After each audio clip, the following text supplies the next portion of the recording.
Okay, hello everybody. I'll just fix my camera there.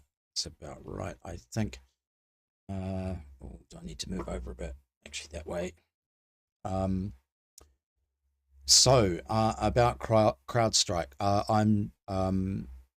come from a technical background. It's what I do professionally. I haven't been directly involved with this particular outage. None of my clients are impacted, so which is a good thing. But I, I, I, I do. My profession is I work as an architect, a solution and enterprise architect, and from time to time I've also worked in the security field. So I'm taking questions and I can kind of describe in some detail what happened and how we can avoid as a society these things happening again. So if you would like to um, pose questions in the chat, I will respond to them. All right, let me just bring up an X feed so that I can have a quick look to just see if people are joining in.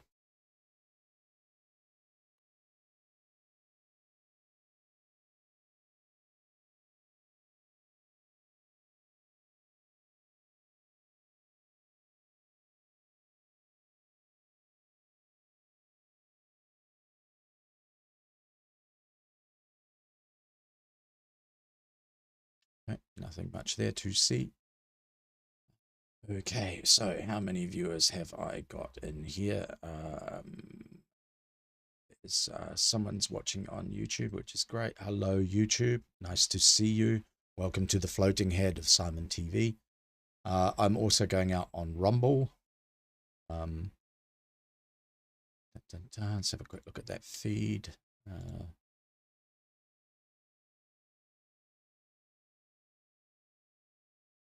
Yep, and on X.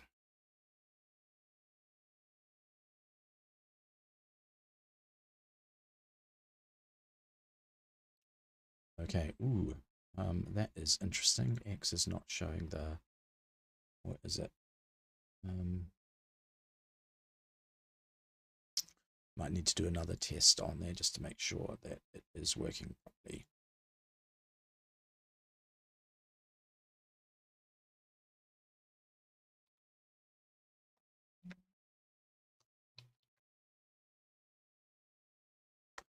Test from X2, make sure that's coming up. Yep, it is, which is great. And that should be in the feed.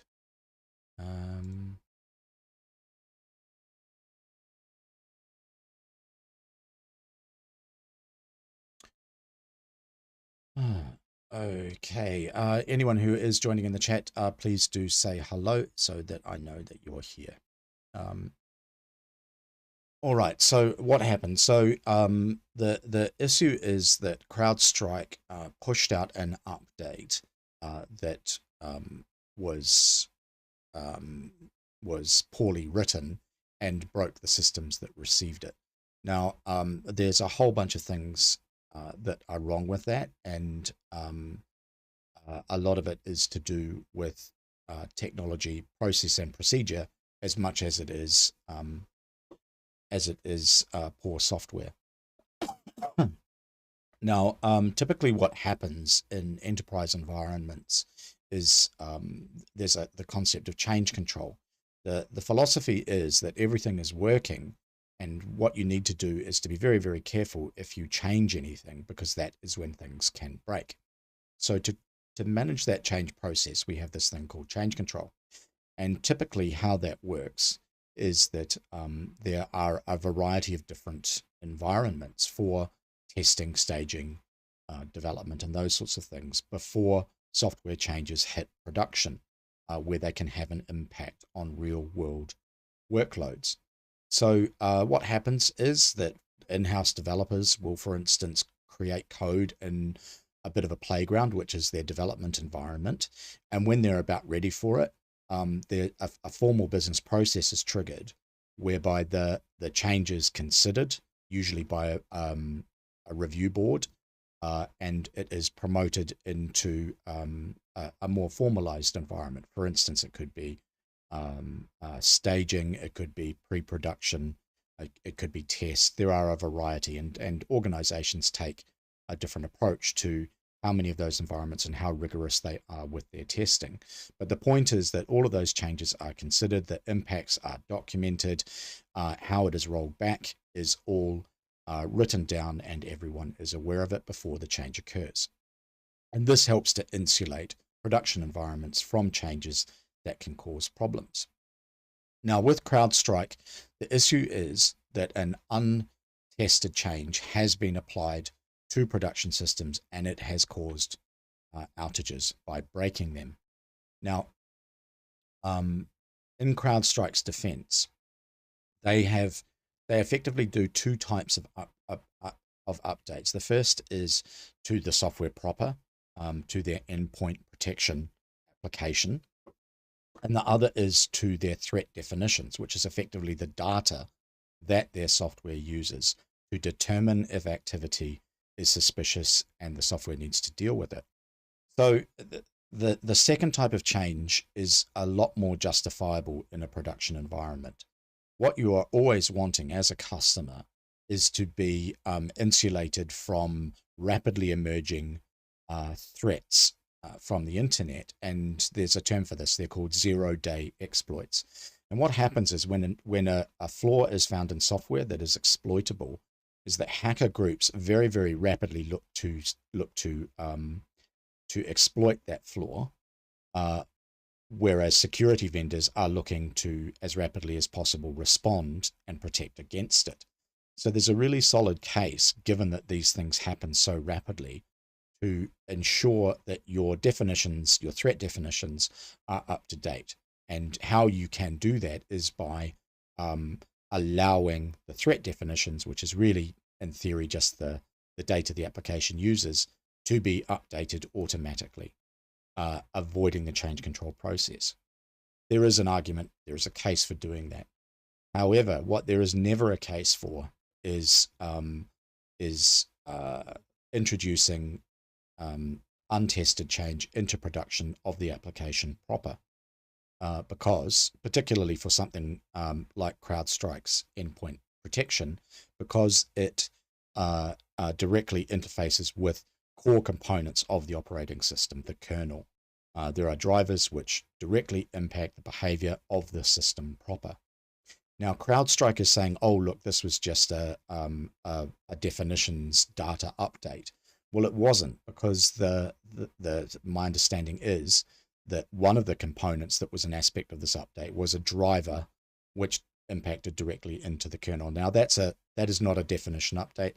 That is a software update and should have gone through the production change control process. It didn't, and for lots and lots of organizations who were either too trusting that CrowdStrike would not update their systems in that manner, or just too lazy and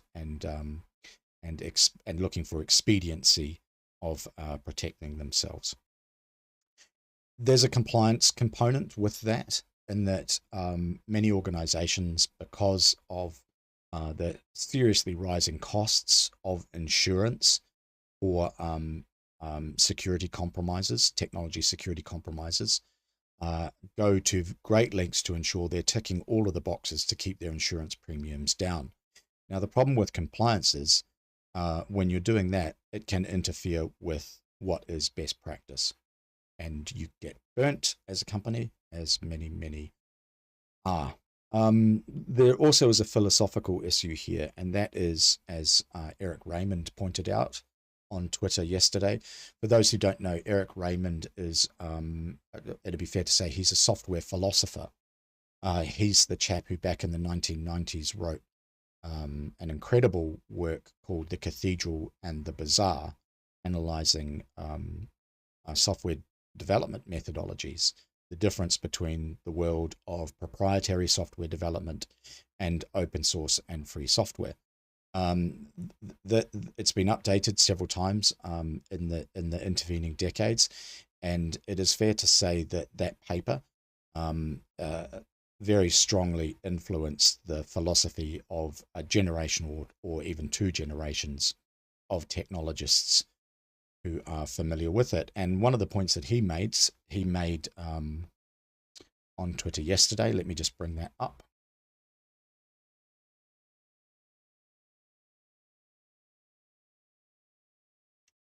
Here's Mr. Raymond.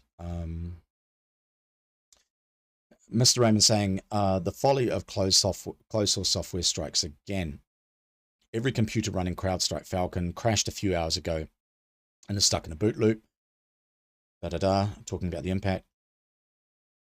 I contrast this with the way a huge compromise of open source infrastructure was headed off earlier this year when the XZ Trojan was discovered. Because all that code was open source and could be audited, somebody caught it in time before it could escape onto the net and do real damage. And he's right there. So XZ is a component that is common on Unixy type systems that was used across a whole variety of different software packages. And because it was compromised maliciously, not saying that Crowdstrike was, the events that the world is dealing with today, but back then it certainly was, and it probably was by someone associated with the Chinese government. It was rapidly detected and fixed. And this is one of the advantages of open source software, is you have many eyes, many of which are independent, reviewing code and catching bugs. And in the world of proprietary software, there are fewer eyes, which tends to lead to more bugs. He continues, are people just plain stupid? Well, yep, in general we are. I and others have been trying to warn everyone for decades about the fragility of closed source software and the proprietary distribution chain. Secrecy proliferates places for bugs to lurk.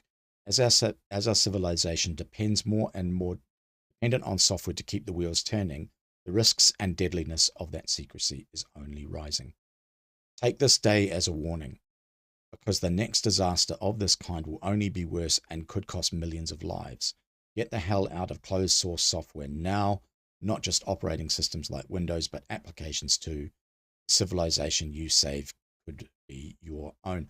I think that's probably, he's probably overstating things, but he is intrinsically correct that the heterogeneous approach to open source software, as opposed to the homogeneous closed source approach of proprietary software, does increase reliability. All right, so on to the next one. He posted a follow-up, which I'm going to read too. He says here, I'm getting pushback against my previous post. People who think we should be blaming automated update push systems for today's massive outage, not closed source. Yeah, that pushback is reasonable. Like, the difference between push updates and pull updates. A push update is where you allow a vendor like CrowdStrike to just willy-nilly promote software into your production environment. A pull update, conversely, is when a vendor like CrowdStrike says, hey, we've got this update available, and then you, the customer, review that update, and when you are ready, you pull that update into your environment, which is a much better approach to doing things. But Mr. Raymond, to a degree, disagrees. He says, this is a narrow, insufficiently holistic view of how the differences between closed and open source ecosystems cash out. To see this, start by asking one simple question. How did this patch escape getting enough auditing to catch the bug before it went net wide? If you guess not enough eyeballs on the source, you win, because that's pretty much always the reason. Closed source definitionally strangles such auditing. That is true.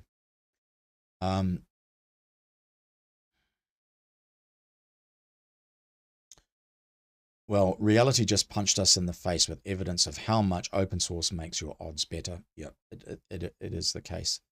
But there's also, what he hasn't touched on is the value of heterogeneous as opposed to homogeneous systems. And the one of the issues that we face in technology is that through consolidation in the industry, there are these core vendors like CrowdStrike around there that the vast majority or many organizations rely upon. If you were to say, okay, who's using Microsoft for their operating systems, that would cover, for their enterprise software systems, that must cover 80 to 90% of all of the enterprise systems in the world. So a problem with that one vendor has the potential to cause massive impact. Whereas if companies are using different software vendors, a whole variety. You know, an issue that hits one vendor doesn't hit the customers of an alternative vendor who provides it effectively the same functionality. So to give you a consumer level example, a bug that affects Microsoft Windows desktops at home isn't going to affect your Macintosh running neighbors' systems next door.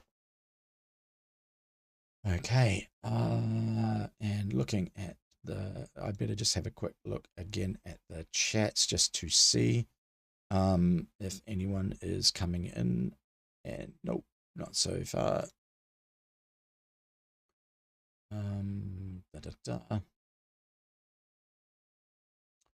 Alrighty, Mr. Raymond continues. I thought this was really funny. And while I'm ranting, I'm going to address, without naming, the hapless goofs who have come back at me with the notion that closed source is better for innovation. Clowns, the open source culture gave you the internet, the most colossal software innovation in history. I was there, I had a hand in it. So when idiots say we don't innovate, I have a particular personal right to point and laugh. Closed source innovation is defensive and incremental. Only very rarely can it see past the next quarterly report, the next marketing checklist feature. This isn't an accident. Short time horizons are baked into by the underlying economics, specifically the discounted time value of engineering spend. This is also true, right? You know, the corporations that make money from software development, they are very much based upon the economics of the capitalism and, you know, those quarterly reports that go out to investors. To do really fundamental innovation, you have to be non-economic or post-economic. You know about that, which is why the open source gift culture is far, far better at it. Think I'm wrong? Show me an internet. You'll pardon me if I don't hold my breath waiting. You know, that's a very good example. You know, Microsoft and their arrogance. Microsoft is one of the worst software companies in the world. I mean, they just make awful software and always have. But in their arrogance back in the 90s, they were sure that their proprietary networking solution they could set it up and spend billions of dollars and compete directly with the open source internet. Their idea was, well, okay, there's a market there for networking computers, and everyone's using this free thing called the internet. We'll set up the Microsoft network and own that market. And it only lasted a year or two, simply because in the world of open source, things just tend to work better. And it commoditizes the stack, right? Like, you know, from fundamental pieces of technology, eventually what happens with open source is it develops to the point where it's so good, there really isn't space for a proprietary vendor in the market to compete with it. So in order to innovate and make money, they need to be building on top, which is great. You know, it's an ecosystem. The combined ecosystem of open source and proprietary software does drive good outcomes for society, in my opinion. All right. Well, I'm not getting any interaction, despite what Georgina said. She said, "Come on, people want to know about what's happening with Crowdstrike. Answer some questions," and no one's asking them, and not even Georgina. So I might be wasting everyone's time here a little bit. So be it, because at least it gives me another opportunity to practice doing all of this. You can see that I've got the chat window up above my head. I'm just chatting to myself. You can see that I'm coming in from I've got the chats running from Rumble, YouTube, and X. So the idea is that they're consolidated and everyone can see them when they chat to me. All right, coming back to Eric Raymond. What else did he say?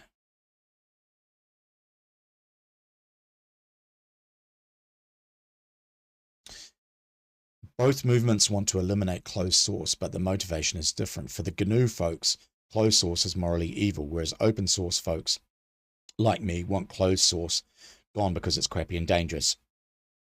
Bad engineering practice, unacceptable risk. Yeah, so he's this is the differentiation in the world of free software and open source between the people who are free software proponents and the people who are GNU open source. They are slightly different philosophies, but to my mind, in many ways, they're insignificant, the differences compared to what those two philosophies have in common. And GNU is a recursive acronym. It means GNU's not Unix, and it was the effort in the 1970s and the 1980s that emerged from the Massachusetts Institute of Technology to replace the Unix operating system, the proprietary Unix operating system owned by AT&T, with an open source equivalent, and it largely worked. And that is why we have operating systems like Linux today. That's not quite true, but it will do for my purposes. Okay. Raymond continues, this carries over into means the more zealous free software types would make closed source illegal, whereas in open source land, we're content to let closed source be its own punishment until its victims wise up. Yeah, I disagree with him there. Like, he's making a good point between free software, which is much more philosophical, and the pragmatism of open source proponents. But I do think there is a space for proprietary software in the field of innovation. There are certain tasks, certain areas of esoteric technologies where proprietary organizations have the ability to make the investments to make those things true. And the community approach to open source development doesn't tend to. Right. So that's kind of it. I do have a diagram here as well that I thought that I would show, which demonstrates that how the sort of the change control process works between development, test, staging, and production, what have you. And this is a really standard process. It's just like every technologist knows this. You test your changes in environments before they hit production where there's the potential to cause outages. In this case, it hasn't happened.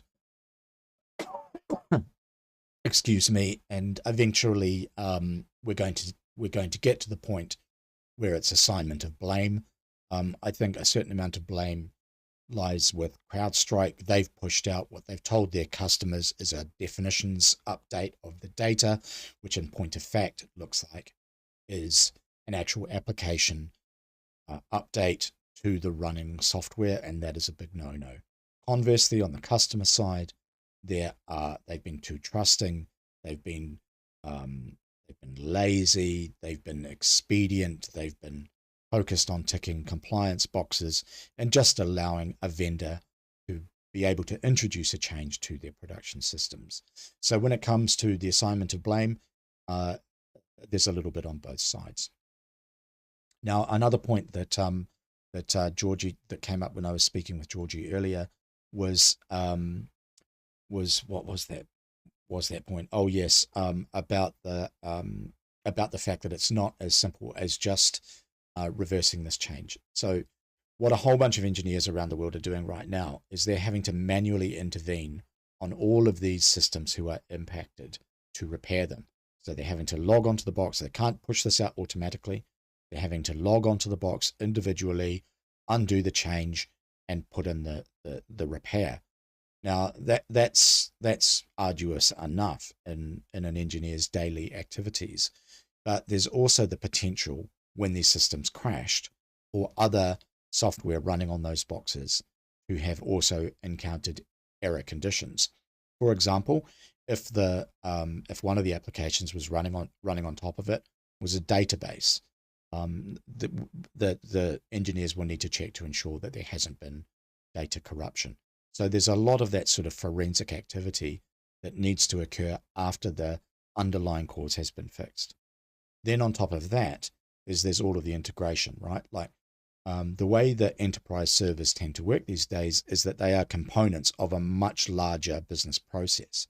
You have one server is running an application, for instance, a web server. Another server is running the database which the application connects to. Okay, so it's not just about fixing those problems, it's about ensuring that once you've stood the systems up, they're all interconnected again, and the overlying business process, which relies upon all of the different server components that make up that process, is functional again when they're all fixed. So there is a huge amount of effort in undoing something like this. Another point I made to Georgina is that